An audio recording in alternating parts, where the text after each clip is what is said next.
Death row jail का वो हिस्सा है जहां मौत की सजा वाले कैदियों को रखा जाता है। ये वो कैदी हैं जिन्होंने कुछ भयंकर अपराध किए हैं। कैपिटल पनिशमेंट एक बेहद कंट्रोवर्शियल इशू है, लेकिन फिर भी यूनाइटेड स्टेट्स में ये आज भी लीगल है और फेमस भी है। दुनिया में यूएस अकेला ऐसा देश नहीं है जो मौत की सजा देता है। आपको किस तरह की सजा मिलेगी ये आपने कहाँ जुर्म किया है उस पर निर्भर करता है। तो चलिए आज एक नजर दुनिया के कुछ शॉकिंग डेथ रो पर डालते हैं। दोस्तों, आज का एपिसोड आई ओपनर होने वाला है। कंट्रीज 2021 में 109 देशों ने कैपिटल पनिशमेंट अबॉलिश कर दी है, जिनमें European union countries, UK, Australia, Canada, Argentina, Mexico, Philippines जैसे कई सारे देश शामिल हैं। अभी और 28 देश ऐसे हैं जहां कैपिटल पनिशमेंट अभी अबॉलिश नहीं की गई है, लेकिन पिछले 10 सालों में किसी को दी भी नहीं गई। इन देशों की सूची में Russian federation, Myanmar, Morocco, Algeria, Kenya और सबसे चौंकाने वाला देश साउथ कोरिया भी शामिल है। ये वही देश है जो अपने के पॉप, के ड्रामा और के पीटल के लिए जाना जाता है। तो क्या स्क्विड गेम एक डॉक्यूमेंट्री थी? 8 ऐसे देश भी हैं जो अभी भी ये सजा सुनाते हैं, लेकिन सिर्फ वॉर क्राइम्स के लिए, जैसे कि रूलिंग पार्टी के खिलाफ लड़ने के लिए। ये देश है ब्राजील, कजाकिस्तान, ग्वाटेमाला और कुछ और देश। 55 रिटर्निस्ट कंट्रीज ऐसी हैं जहां पर ये सजा पूरी तरह लीगल तरीके से दी जाती है। अगर न्यूज को ध्यान में रखकर देखें तो ये वो देश हैं जो अपनी हार्श पनिशमेंट के लिए जाने जाते हैं, जैसे चाइना, सऊदी अरेबिया और नॉर्थ कोरिया। ताज्जुब की बात यह है कि जापान, जो कि एक फुली डेमोक्रेटिक देश है, वो भी इस लिस्ट में शामिल है। और इससे पहले कि हमारे क्रिटिक्स कुछ टाइप करने लगे, मैं बता दूं कि यूएस भी टेक्निकली एक डेमोक्रेटिक कंट्री है और इसीलिए जापान की पोजीशन चौंकाने वाली है। कुछ यूरोपियन कंट्रीज ने भी अभी तक ये लॉ अबॉलिश नहीं किया है। हम आपकी बात कर रहे हैं बेलारूस में ऑथोरिटेरियन रिजाइम है और वहां की सरकार अपने पनिशिंग पावर का इस्तेमाल पॉलिटिकल अनरेस्ट को दबाने के लिए करती है और उनकी कैपिटल पनिशमेंट देने की नीति ही उन्हें यूरोपियन यूनियन का हिस्सा बनने नहीं दे रही है। आपको बता दूं कि डेथ सेंटेंस यूएस के सभी राज्यों में लीगल नहीं है। 24 राज्यों में यह लीगल है और 23 में नहीं है।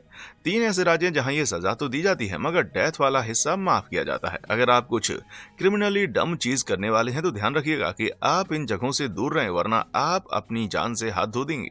आप दुनिया में कहीं भी हो, नीचे वाले लाइक और सब्सक्राइब बटन को दबाना क्राइम नहीं है। कर दिया? ग्रेट, क्योंकि आज हम जो दिखाने वाले हैं वो बिलीव करना नामुमकिन होगा। गुनाह। ऐसा कहा गया है कि अगर आप गुनाह करने के लिए तैयार हैं तो सजा काटने के लिए भी तैयार रहिए, मगर कुछ गुनाहों की सजा लंबे वक्त की होती है और यह इस पर निर्भर करता है कि आपने गुनाह कहाँ किया है। इतना ही नहीं, कहीं कहीं तो आपका जीवन सजा पूरी करने में ही बीत जाएगा। चलिए यूएस से शुरू करते हैं। यहाँ 42 कैपिटल ऑफेंस हैं जिसमें मौत की सजा तय है। होमिसाइड सबसे बड़ा गुनाह है, जैसे कि जानबूझकर ट्रेन को ऐसे नष्ट करना जिससे लोगों की मौत हो या किसी की मौत की वजह बनना। कुछ ऐसे कम ऑब्वियस गुनाह हैं, जैसे कि जासूसी का अभ्यास, देशद्रोह इत्यादि, जो गवर्नमेंट के खिलाफ वॉर की परिभाषा में आते हैं, क्योंकि ये नेशनल सिक्योरिटी के लिए एक थ्रेट है, खास करके युद्ध के दौरान। इसीलिए इन गुनाहों में डेथ पेनल्टी दी जाती है, मगर हर देश में नहीं। जापान में कैपिटल पनिशमेंट तभी दी जाती है जब क्राइम 9 पॉइंट क्राइटेरिया, जो कि नागयामा स्टैंडर्ड के नाम से जाना जाता है, उससे मिलता हो। ये एलिमेंट्स ऑफ क्राइम जैसे कि क्रूरता की डिग्री, मोटिव, पछतावा और शोक में डूबे फैमिली मेंबर्स की भावनाओं को एक दूसरे से तोला जाता है। नंबर ऑफ विक्टिम्स पर सबसे ज्यादा भार दिया जाता है, इसलिए यह पनिशमेंट ज्यादातर सीरियल होमिसाइड में दी जाती है।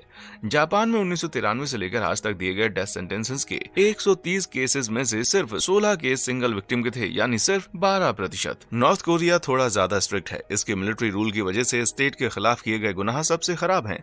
तो होमिसाइड और देशद्रोह के अलावा छोटे गुनाह जैसे कि फोर्जरी, स्मगलिंग और ग्रेव मिसडेमेनोर टाइटल के तहत आने वाले सभी गुनाह के लिए डेथ पेनल्टी दी जाती है। लेकिन ये ग्रेव मिसडेमेनोर में आता क्या भाई? डकैती या गाली गलौज, मारपीट या कुकीज में किशमिश छुपाना, चोरी या एक एनक्लोज्ड जगह में लोगों के बीच पादना कुछ भी हो सकता है। नॉर्थ कोरिया के अजीब लॉ नाइजीरिया के लॉ के सामने तो कुछ भी नहीं है। 12 प्रोडोमिनेंटली मुस्लिम राज्यों में स्ट्रिक्ट इस्लामिक लॉ, जिसे शरिया लॉ कहते हैं, क्रिमिनल तथा रिलीजियस डोमेन में ऑपरेट होता है। स्ट्रिक्ट रिलीजियस रूलिंग की वजह से कैपिटल पनिशमेंट एडल्ट्री, होमोसेक्सुअलिटी और ब्लास्फेमी के लिए दी जाती है। खासकर अगर आपने इस्लाम के होली फिगर्स के लिए कुछ कहा तो गड़बड़ हो जाएगी। तो अगर आपने अल्लाह के बारे में कुछ भी बुरा कहा हो तो आप तुरंत उनके पास पहुंच जाएंगे। सऊदी अरेबिया के लॉ के सामने तो नाइजीरिया के लॉ साधारण लगेंगे। यहाँ भी शरिया लॉ अल्टीमेट लॉ है। तो ब्लास्फेमी की तरह अल्लाह के लिए अपशब्द आपको इस देश में भी सीधे डेथ पेनल्टी दिलवा देते हैं।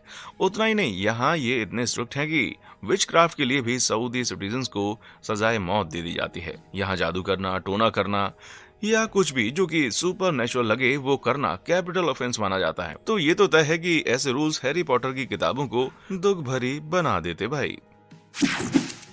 कंडीशन, एक बार कोर्ट ऑफ लॉ में डेथ सेंटेंस दे दिया गया, उसके बाद उस कैदी की पूरी जिंदगी बदल जाती है, उनकी पूरी दुनिया तहस नहस हो जाती है और उनको जेल में डाल दिया जाता है। अमेरिका में आम कैदी को जनरल पॉपुलेशन के साथ रहने देते हैं। यहाँ उन्हें अपना एक सेल मिलता है जो कि 50 से 70 स्क्वायर फीट का होता है और उसमें एक बेड और टॉयलेट भी होता है। रात को ये अकेले सोते हैं, लेकिन दिन में ये दूसरे कैदियों से मिल सकते हैं, जेल में काम कर सकते हैं जैसे कि कैंटीन में खाना बनाना, और कई जेलों में तो वे यार्ड में भी जा सकते हैं। इतनी छुट्टी उनको जरूर मिलती है, लेकिन ये भी कम लगती है ना। मगर डेथ पेनल्टी वालों के लिए तो इतनी फ्रीडम मिलना एक सपना है भाई। फ्लोरिडा के डिपार्टमेंट ऑफ करेक्शनल फैसिलिटी के हिसाब से डेथ रो के इनमेट्स को सिर्फ 54 स्क्वायर फीट का सेल ही मिलता है। इसमें टॉयलेट मिलता है, मगर जरूरी नहीं है कि नहाने के लिए भी जगह हो। नहाने के लिए इन्हें हथकड़ी लगाकर बाथरूम में ले जाया जाता है, जहां पूरा टाइम बहुत सारे वार्डन्स उन पर नजर रखते हैं ताकि ये लोग कुछ और न सोचें। इन लोगों के लिए कोई कैंटीन नहीं होती और इन्हें 3 टाइम खाना दिया जाता है, 5 AM, 10:30 AM और 4 PM को कटलरी में सिर्फ एक स्पोर्क। वे लोग स्नैक्स, रेडियो और 13 इंच का छोटा टीवी रख सकते हैं, मगर AC, cable TV, streaming service ये नहीं होते। और ना ही उन्हें दूसरे इनमेट्स के साथ घुलने मिलने दिया जाता है। उन्हें अपने सेल से दिन में 1 घंटा एक्सरसाइज के लिए या विजिटेशन राइट्स के लिए बाहर आने दिया जाता है, वरना बाकी के 23 घंटे वे सॉलिटरी कन्फाइनमेंट में गुजारते हैं। एक बार जब इनके डेथ वारंट पर हस्ताक्षर हो जाते हैं तो उन्हें एक 84 स्क्वायर फीट के सेल में अपग्रेड किया जाता है और टीवी और रेडियो सेल के बाहर रख दिए जाते हैं। टेक्सास में तो रिस्ट्रिक्शंस और भी कठोर हैं। हर सेल में एक विंडो जरूर है, मगर व्यू कैसा है वो कोई नहीं बताता। टीवी तो मिलता नहीं है और रेडियो भी इनमेट के कस्टडी लेवल के हिसाब से दिया जाता है, हर किसी को नहीं मिलता। चलिए रिवाइंड करके 2016 में डेलावेयर चलते हैं, जहां डेथ पेनल्टी लीगल तो थी मगर रेगुलेशन थोड़े कम स्ट्रिक्ट थे। सिंगल सेल 91 स्क्वायर फीट के होते हैं और कभी कभी तो मैक्सिमम सिक्योरिटी यूनिट्स में इनमेट्स को दूसरे कैदियों के साथ रूम शेयर करने को भी मिलता था। यूनिट के रिस्ट्रिक्शंस लेवल के हिसाब से इनमेट्स को सबके साथ डाइनिंग हॉल में खाने की छुट्टी मिलती थी। इतना ही नहीं, वे हफ्ते के 21 घंटों तक एक्सरसाइज, शावर और विजिटेशन समय एंजॉय कर सकते थे। मैं इसे कंफर्टेबल तो नहीं कहूंगा, लेकिन ये अल्बामा के कंपैरिजन में तो लग्जूरियस ही है। यहाँ सबसे छोटा सेल 40 स्क्वायर फीट का होता है, यानी एक क्लोजेड स्पेस से भी कम। इन सेल में कोई खिड़की या एसी नहीं होते और ऊपर से अल्बामा की जो गर्मी होती है ओहो लगभग 90 डिग्री फ़ारेनहाइट तक पहुंच जाती है। कुछ कैदियों को फैन मिलते हैं, कुछ को टॉयलेट में जाकर खड़े होना पड़ता है ताकि वो गर्मी से बच सकें। ये तो सिर्फ यूएसए की बात हुई। चलिए देखते हैं कि बाकी देशों में वेदर की क्या स्थिति है। अगर आप जापान में देखेंगे तो वहाँ की स्थिति ज्यादा अलग नहीं है। यहाँ भी डेथ रो के सेल छोटे और सॉलिटरी हैं, लगभग 80 स्क्वायर फीट के, लेकिन हमने अभी तक जितने देखे उससे ये बड़े हैं। आपने शायद देखा होगा कि इनमें बिस्तर नहीं है। ट्रेडिशनल जापानीज सेल में बिस्तर फोल्ड हो जाते हैं जो कैदियों को ज्यादा जगह देते हैं, शायद रिपेंट करने के लिए। इन सेल में टॉयलेट, बुक शेल्फ और लो सिंक भी होते हैं और इन सब के कोने गोल होते हैं ताकि कैदी अपने आप को जख्मी न कर पाए, और नल भी टाइम आउट सिस्टम से चलते हैं ताकि कैदी रूम में बाढ़ ना ले आए। अमेरिका की तरह यहाँ भी कैदियों को 3 बार खाना दिया जाता है और इनके डाइट में राइस, सूप और मीट या फिश का टुकड़ा होता है। यहाँ के कैदियों को प्रिजन शॉप या कमिश्नरी इस्तेमाल करने की इजाजत नहीं होती और इसलिए इनके खाने की लिस्ट में कोई और अन्य डिश नहीं होती। जापान के कैदियों को टीवी रखने की भी इजाजत नहीं है। वे लोग दिन में रेडियो सुन सकते हैं मगर शाम को बिल्कुल भी नहीं। उन्हें गर्मी के मौसम में हफ्ते में 3 बार और सर्दियों में हफ्ते में 2 बार नहाने को मिलता है। अगर कुछ अच्छा है तो वो ये है कि उन्हें रोज 30 मिनट फेंसिंग वाले यार्ड में एक्सरसाइज के लिए मिलते हैं। सुनने में अच्छा नहीं लगता मगर भारत के डेथ रो के कंपैरिजन में तो ये स्वर्ग है भाई। भारत अपने डेथ रो के कैदियों के बारे में बेहद सिक्रेटिव है और ज्यादातर उनके हालात के बारे में नहीं बताता, लेकिन कुछ कैदी ऐसे हैं जिनके कन्वीनियंस बदल दिए गए, वो काफी खुलकर हालातों के बारे में बताते हैं। लेकिन कुछ कैदी ऐसे हैं जिनके कन्विक्शंस बदल दिए गए, वो काफी खुलकर हालातों के बारे में बताते हैं। वो लगभग पूरा दिन सोलिटरी कन्फाइनमेंट में बिताते हैं और दूसरे कैदियों के साथ बात करना भी मना है। गर्मी में तापमान 113 डिग्री फ़ारेनहाइट तक पहुंच जाता है मगर फिर भी एसी नहीं होते, लेकिन खिड़कियां जरूर होती हैं। ज्यादातर खिड़कियां फांसी की जगह की तरफ होती हैं जो कैदियों को अपनी किस्मत की याद दिलाती हैं। वियतनाम में तो स्थिति और भी खराब है भाई। भारत की तरह उधर की डेथ रो सिस्टम के बारे में ज्यादा कुछ नहीं पता, मगर रूल्स के मुताबिक कैदियों को सोलिटरी कन्फाइनमेंट में ही रखा जाता है और हर वक्त मॉनिटर किया जाता है। पूर्व कैदियों के मुताबिक डेथ रो वाले कैदियों को डेंजरस माना जाता है और उनका एक पैर सेल में चेन से बंधा रहता है। उन्हें पूरे दिन में सिर्फ 15 मिनट के लिए खोला जाता है, वो भी सिर्फ नहाने के लिए, खाने और टॉयलेट यूज करने के लिए। हे भगवान, इसके सामने तो अल्बामा काफी अच्छा लग रहा है भाई। प्रतीक्षा। एक बार जब डेथ पेनल्टी दे दी जाती है तो कैदियों को तुरंत आफ्टर लाइफ के लिए रवाना नहीं किया जाता। कई देशों में अपील और संभावित माफी की प्रोसेस में सालों बीत जाते हैं और कैदी अपने ही सेल में रह जाते हैं, मगर पूरी दुनिया में ऐसा नहीं होता है। तो चलिए अमेरिका से शुरुआत करते हैं। यहाँ अपनी appeal, scheduling petitions, supreme court के नतीजे और ट्रायल्स के लिए इतने सारे लीगल हुप्स से निकलना पड़ता है कि कैदियों को लगभग 22 साल लग जाते हैं सजा मिलने और सजा के अमल में आने में। इस दौरान करीब 25% कैदी तो नेचुरल कारणों की वजह से मर जाते हैं। 1990 के दशक में यह समय सिर्फ 8 साल का था, मगर केस की कॉम्प्लेक्सिटी और टाइम कंज्यूमिंग नेचर की वजह से, ऊपर से केसेस की बढ़ोतरी की वजह से यह समय खींचता चला गया। और ये तो सिर्फ एवरेज है। कैदी रेमंड राइल्स ने टेक्सास की कैद में 45 साल बिताए और उसके बाद 2021 में उनकी सजा को उम्र कैद की सजा में बदल दिया गया। मगर एक बार उनके डेथ वारंट पर हस्ताक्षर होने के बाद कैदी को बता दिया जाता है कि उनके पास 10 से 90 दिन ही है। जापान में भी ट्रायल सालों तक चलते हैं, वो भी उनकी लीगल सिस्टम की वजह से, मगर यहाँ कैदियों को डेथ डेट जानने का चांस नहीं मिलता। इतना हद तक कि कुछ कैदियों को सीधे मौत के दिन ही बताया जाता है। यही बात दुनिया के लॉन्गेस्ट सर्वाइविंग डेथ रो के कैदी आयोवा हकामाडा की स्टोरी को अमेजिंग बनाती है। उन्होंने डेथ रो पर 48 साल बिता दिए और आखिरकार उन्हें बरी कर दिया गया, क्योंकि उनको पता चला कि पुलिस ने उन्हें गलत एविडेंस पर पकड़ा था। ये काफी लंबा वक्त है ये सोचने के लिए कि क्या आज आपका आखिरी दिन है, वो भी उस गुनाह के लिए जो आपने किया ही नहीं है। जब इंतजार की बात आती है तो चाइना जैसे कुछ देश हैं जहां इंतजार भी डरावना है। यह देश अपने डेथ रो प्रोसेस के बारे में कुछ नहीं बताता, मगर जो भी इंफॉर्मेशन लीक हुई है उसके इन डेप्थ स्टडी के हिसाब से सेंटेंसिंग और पनिशमेंट के बीच सिर्फ 50 दिन का वक्त होता है। ये तो 2 महीने से भी कम का वक्त है भाई। ये इम्पॉसिबली क्विक लगता है, मगर चाइना जैसे देश के लिए जहाँ एक साल में हजारों की तादाद में लोगों को ये सजा मिलती है, तो सेंस बनता है कि इस कंपैरिजन में यूएस में 2020 में सिर्फ 17 कैपिटल पनिशमेंट दी गई थी। बेलारूस में तो इतना वक्त भी नहीं लगता भाई। कैदी को आखिरी 2 मिनट में बताया जाता है कि उसकी सारी अपीलें या तो फेल हो गई हैं या तो डिनाई कर दी गई हैं। मैं समझ नहीं पा रहा हूँ कि क्या सबसे बुरा है, कई दिनों तक वेट करना या कुछ ही मिनटों में एक सच्चाई को स्वीकार लेना। आपको क्या लगता है? नीचे कमेंट बॉक्स में आके बताएं। लास्ट मील।